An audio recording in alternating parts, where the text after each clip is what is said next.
Hi friends, welcome to Telugu vlogs. ఈరోజు లంచ్లోకి బొబ్బరి చిక్కుడు curry అయితే ప్రిపేర్ చేసేస్తున్నాను. ఎలా చేసేయాలో మీరు కూడా చూసేయండి.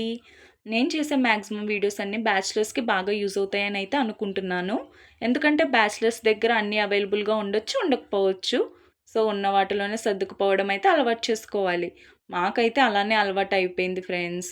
ఫస్ట్ అయితే ఆయిల్ వేసుకొని ఆయిల్ బాగా హీట్ అయిన తర్వాత ఒక 3 పచ్చిమిర్చి కట్ చేసుకున్నవి అయితే వేసుకోవాలి. అవి కొంచెం ఫ్రై అయిన తర్వాత 3 ఆనియన్స్ సన్నగా తరిగినవి కూడా వేసుకొని బాగా ఫ్రై చేసుకోవాలి.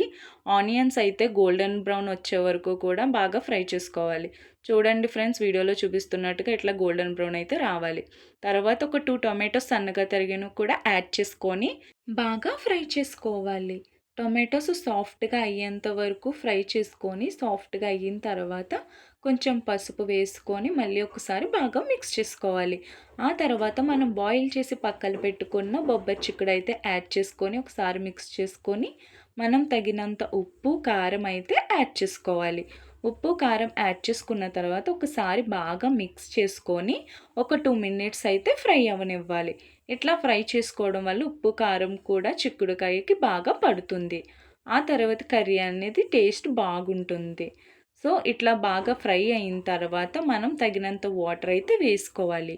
ఎక్కువ వాటర్ అయితే వేసేసుకోకూడదు, మరీ అంత బాగోదు. మనకి ఎంత అయితే కావాలో అంత గ్రేవీ ఉండేటట్టు మనం వాటర్ అయితే యాడ్ చేసుకోవాలి.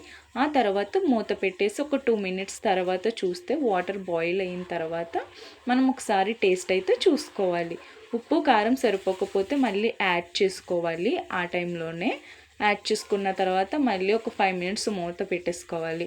చూసారు కదా ఫ్రెండ్స్, ఆల్మోస్ట్ కర్రీ అయితే దగ్గర పడిపోయింది. చూడండి, కర్రీ అయితే ప్రిపేర్ అయిపోయింది. బౌల్లోకి తీసుకొని సర్వ్ చేసేసుకోవడమే. ఎట్లా ఉంది ఫ్రెండ్స్ కర్రీ? కర్రీ టేస్ట్ అయితే సూపర్ అయితే వచ్చింది. Thank you friends. Please like, share and subscribe to my channel.